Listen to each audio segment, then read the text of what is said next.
Hello, everybody. Welcome to today's episode of the Rose Tinted Ceilings podcast. Today we have with us a special guest. Would you like to introduce yourself? Sure. My name is Wendela Whitcomb Marsh, but please call me Wendy. Do you want me to tell you any of my history, or will we get to that later? We can start with that.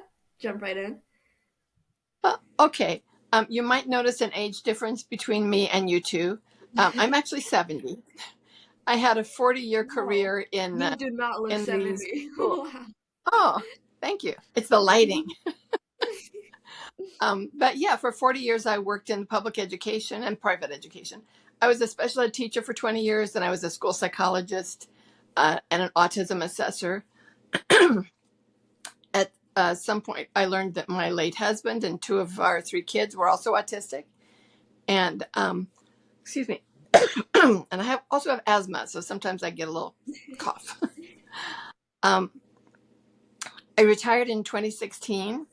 And I thought I might write a book, and I thought I might see one or two consultation clients. And what I ended up doing is I've just signed a contract for my 10th book with my publisher. And this is the 5th one in the Adulting While Autistic series. And I've got, instead of just me seeing a few clients, I've got a nationwide practice where I hire clinicians who really know how to identify autism in adults, especially women, trans, non-binary. And many of them are themselves autistic. And many of them are not gender, they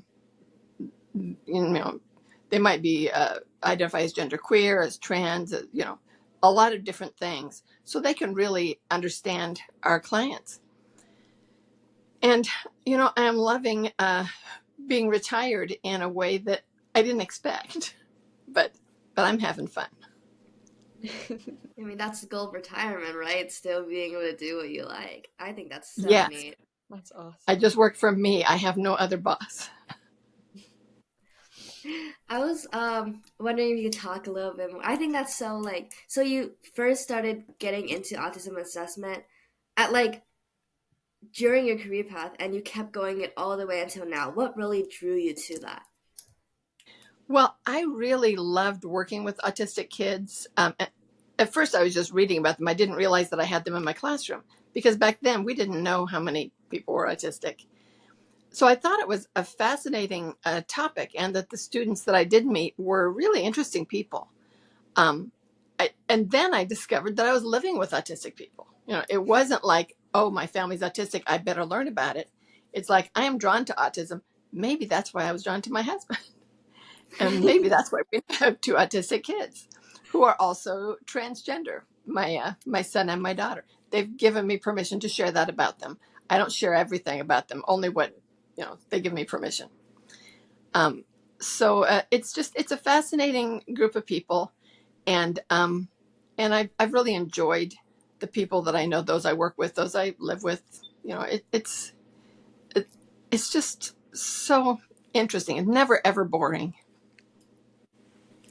You mentioned a little bit about how you said back then you didn't really know how many people were autistic. Could you elaborate a bit on that? What does that mean? Is it were people less autistic, or was Yeah. it just less known, or what's going on here? Well, that's a good question.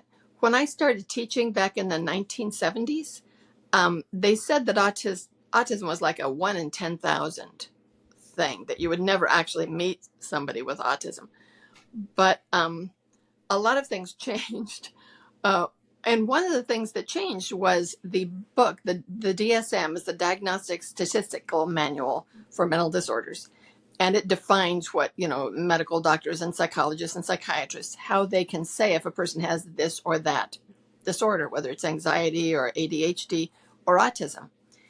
And the description of it used to include what we used to call mental retardation. And now we don't use that word. We would call it intellectual disability now. It used to be included as part of the diagnosis. You could not call someone autistic if they had average or better intelligence. And then they started meeting all these people who had all of the other characteristics of autism, all the other features, but they were smart. Some of them were incredibly smart.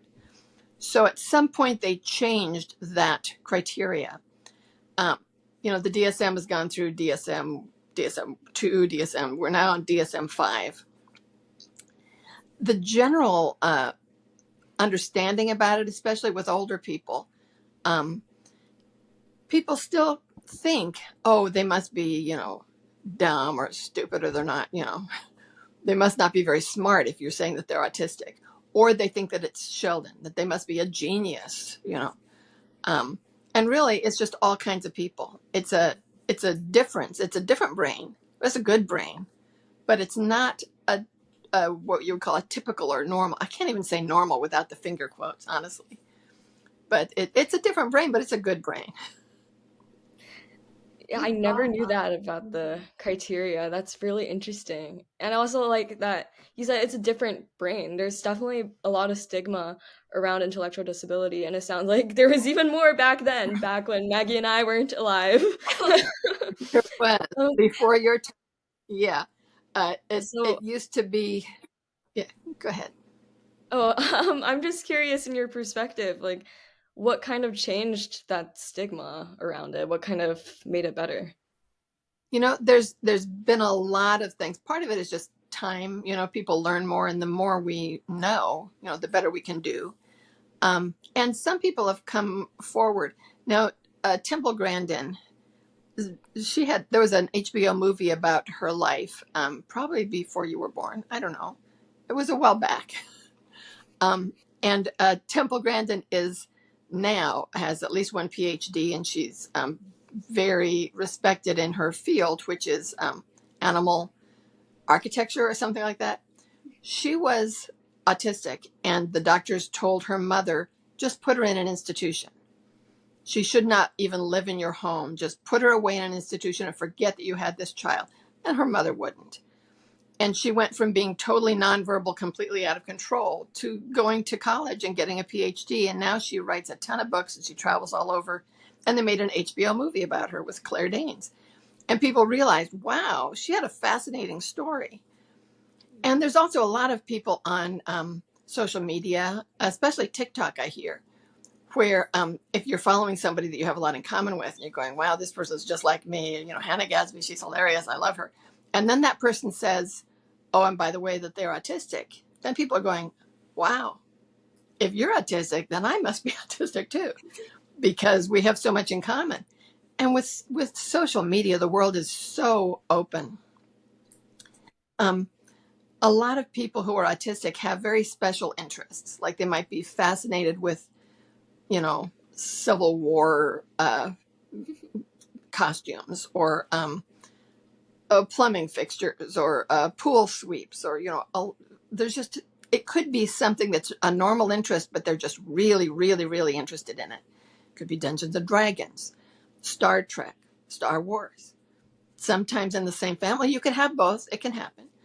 Um, and if you just are living in a town where there is no internet, like in the past, you might never meet somebody else who shared your interest. But no matter what you're interested in, if you go online and say, I'm interested in cathode ray tubes, you'll find a bunch of people. And then there'll be like a group chat. And those, and chances are they're autistic too. Who knows? But you can find people that you relate to. And a lot of women, they have trouble getting diagnosed because they're better at masking. I don't like to get too much into, the genders are so different, because it's just not true. Like we used to believe, girls have to wear pink, boys have to wear blue. It was a different time. Um, but women do seem to be, in the studies that they've done, seem to be better at masking, observing, imitating, and they tend to, whatever mannerisms they have, either they learn how to make them smaller. So instead of flapping their hands, they might just, fiddle with their fingers, or they're interpreted differently. Like a little boy spins around and around and around, and they go, oh, he's spinning, he must be autistic. Little girl does the exact same thing. She's dancing. She's so cute. So girls often do not get recognized, and they don't get the services that they might need. And then they struggle thinking everybody else must be so much smarter than I am, that because they can figure out the rules of the playground that nobody mentions, but everybody else seems to know, or of friendship rules. And or maybe they think everybody else is stronger than I am because I cannot abide the sound of the clock ticking on the wall. It's just like a hammer in my head. Everyone else is just doing their spelling like, they're enduring the same pain that we all feel, as you might imagine, but they are stronger and I am weaker. In fact, everybody else doesn't even hear that clock ticking. It's like neurotypicals, we tune that out, and I am in the neuromajority. Um, and yeah, I don't hear the humming of the electricity in the wall. I don't, and if there is a noise like a beeping of the little smoke alarm, my brain tunes it out within minutes. But my autistic people will continue hearing it at the same intensity forever. It never fades out. It's just that part of the brain is just different. Is that why you mentioned that you work with a lot of adults too? Because I'm thinking about it now. I'm like, if these people never got diagnosed as kids, they probably go on even their whole lives without ever figuring that out. Yeah, we only see adults. In fact, our practice is called Adult Autism Assessment and Services. We also have some counseling, some life coaching, some and also ADHD testing. But a lot of people missed getting diagnosed as a child because they were really good at masking or pretending to be normal, and they didn't even realize they were doing it. They thought everyone does this. Everyone has a system for eye contact. I'll look at the forehead, or I'll look at the eyes for 2 seconds, glance away for 3 seconds, look back at 2 seconds, counting in my head. And doesn't everybody do that? And the rest of us are saying, no, we don't do that. I never think about eye contact. It doesn't come up for me. But if they have a system for doing it, they just think everybody has a system, and that they don't know that people are not working as hard as they are. And they deserve a break. They deserve, to be able to work from home if that's the way they can be the most productive. Is that also like a lack of awareness issue? Like that you mentioned, like they don't know that this is like a sign of autism? Like, do you think that's an issue with people just not talking about the symptoms enough? More and more people are talking about the symptoms, and it's on, just like almost every day, there'll be some kind of an article. But before, like when they were your age, adults, they wouldn't have thought about it. They just assumed that their experience was the same as everyone else's experience. Like I had assumed before I found out that my husband was actually autistic. I didn't know that some things were really hard for him, because they were easier for me. But yeah, I think more and more there is awareness, because you can open up your computer and there'll be a pop-up thing of, here's the symptoms of autistic you never knew you had. Now, maybe that just pops up on my computer because it knows what I've been searching. But I think other people get some of those, maybe not as many as I do, but I think it's out there in the world more than it was even 10 years ago. I like that you talked about the masking for girls. I have a coworker who's on the autism spectrum, and Uh-huh. he has a little sister who they suspect is also on the autism spectrum, but they Uh-huh. didn't see it when she was little because of masking, like you said.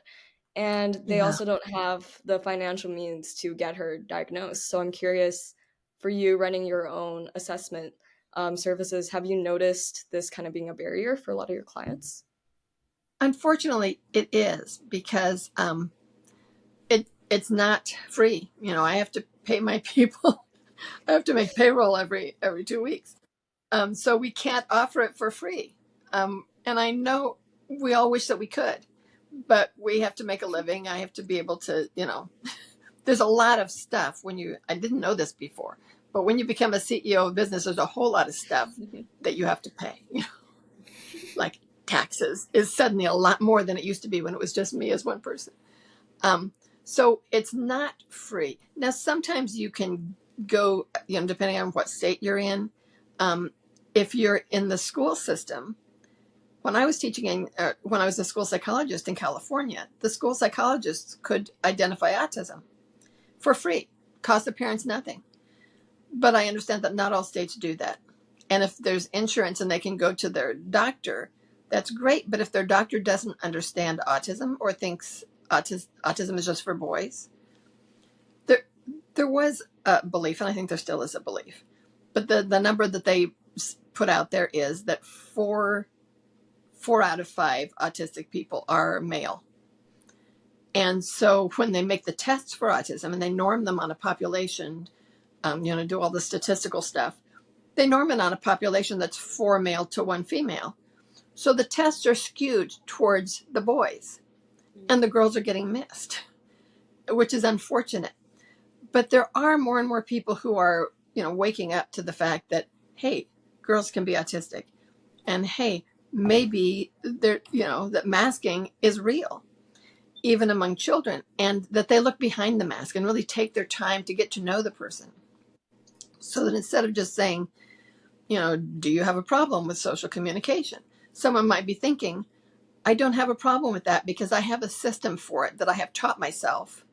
And because I have a system, I don't have a problem. Whereas the rest of the world doesn't have a system. We just wing it for social conversations. So it really takes some probing. And I wish that more and more people, I wrote a book called Recognizing Autism in Women and Girls that I hope that doctors and psychologists would read that and help them get behind that mask. They could get it at the library. I'm not saying they all have to buy my book. I just want them to read it because it can be hard. And if your friends' parents would have to pay for that out of pocket, it can be very expensive.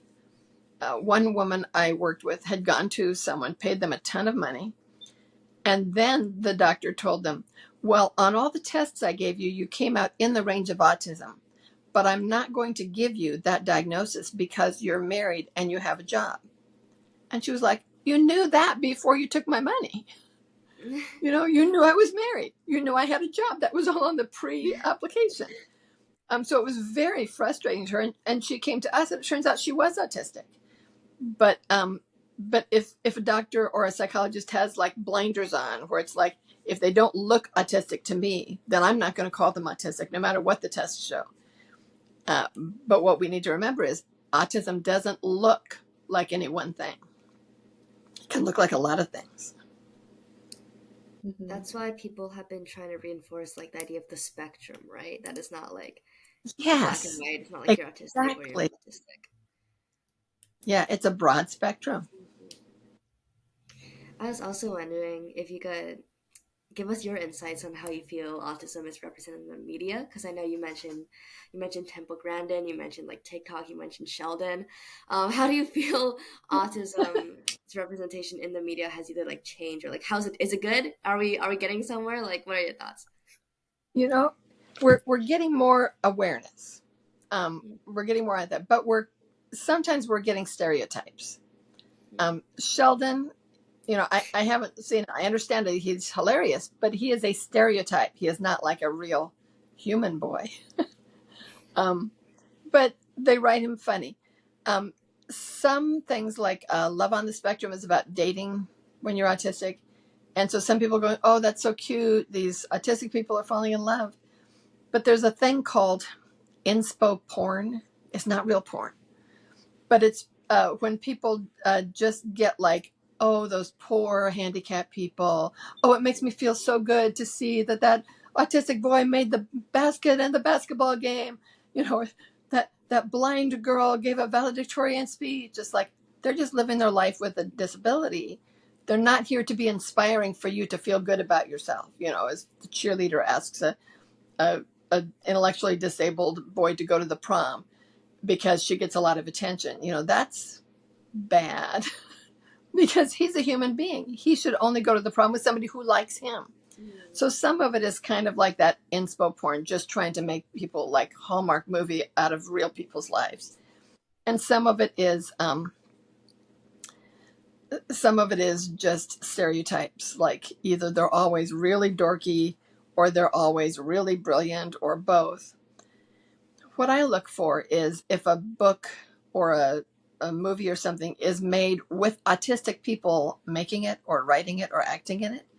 Like the Temple Grandin movie, she didn't play herself, but Claire Danes spent a lot of time with her and really got who she was. And Temple herself had a lot of input on what went into that movie so that it would represent her. And she thought it was great. If it ever comes on, TV again, I really recommend it. It is a fascinating movie because she's a fascinating woman. She's older than I am, so when she was young and she had autism, they didn't understand. In fact, they used to call it refrigerator mother syndrome. They used to blame autism on the mother being too cold, which is so unfair and untrue. And that's why they wanted to take them out of the home. Like, they'll be so much better without this parent because the child won't hug you. So clearly it's the mother's fault.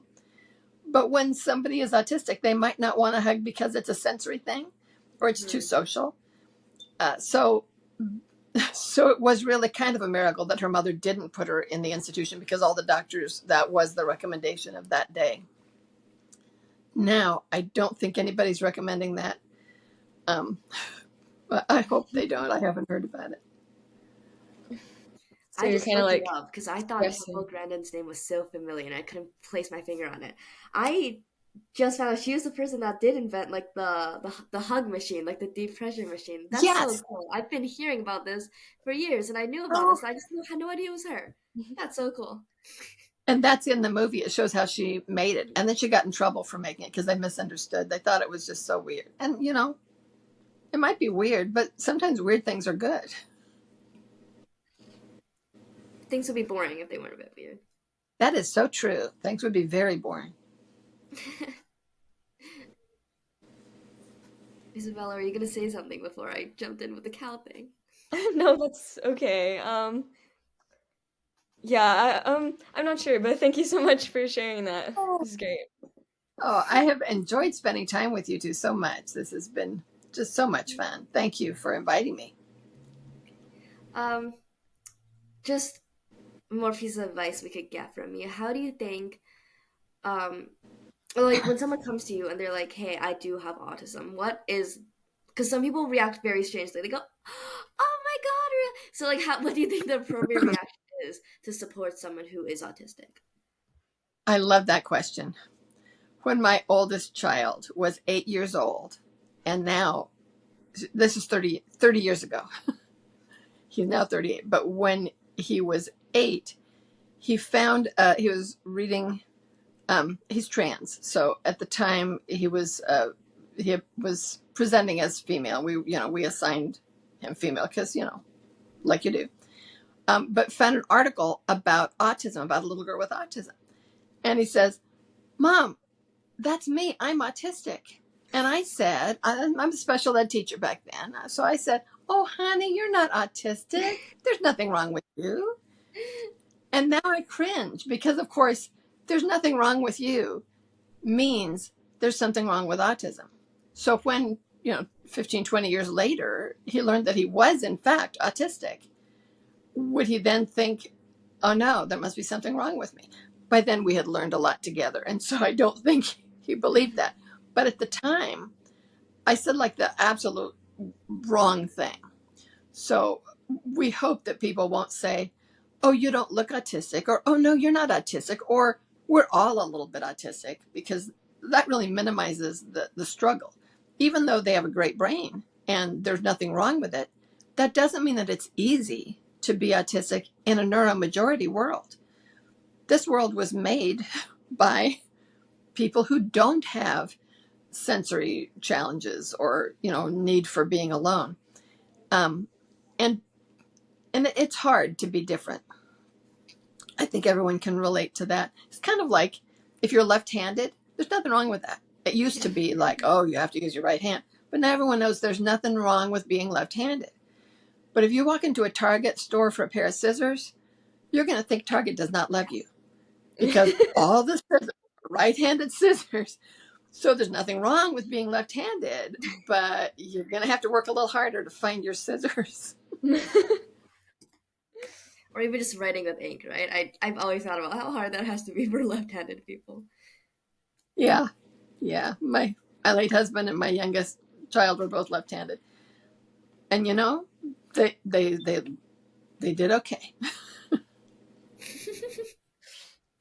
Well, I'm glad they found their scissors. Not at Yeah. Target, I guess, but Yeah. can't get everything at Target. Well, thank you so much for sharing everything you had with Oh, us today. It's You're very very nice well. talking to you. Anything, any last thing you want to shout out? Maybe your books, website, anything? Oh, well, that's a nice idea. Um, my book website is at it's my name.com, WendelaWhitcombMarsh.com, all one word, and Wendela only has one L. Um, and that's got my books. My practice is adultautismassessment.com, but it's just for adults. So if you're not 18, we can't help you. But hopefully your school can if somebody's still in school. Okay, great. Thank you so much. Yeah, thank Oh, thank you. you for having me. This was lovely. I've really enjoyed this. So we